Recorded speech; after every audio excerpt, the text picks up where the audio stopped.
আসসালামু আলাইকুম ভিউয়ার্স।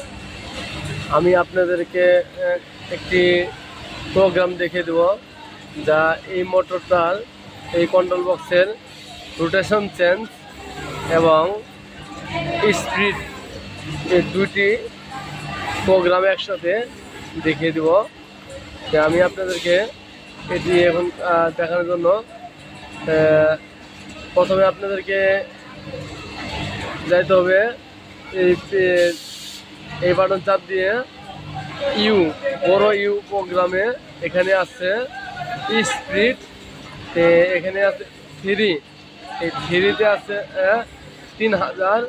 আমি যদি ফোর করলে হবে 4000, 5 করলে 4000 পর্যন্ত আমার এটা সীমাবদ্ধতা, এরপরে আর যাবে না। এভাবে আমরা এখান থেকে স্পিড বাড়িয়ে নেব। আবার এরপরে আছে এই ডিএতে আছে আমরা রোটেশন চেঞ্জ।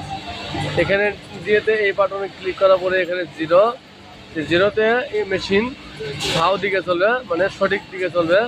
আর যদি এখানে আমরা 1 করি তাহলে মেশিনটি উল্টা চলবে। এই দুইটি প্রোগ্রামে আমি আপনাদেরকে দেখিয়ে দিলাম, যা আপনাদের কাজের সহযোগিতা এবং ভালো করার জন্য।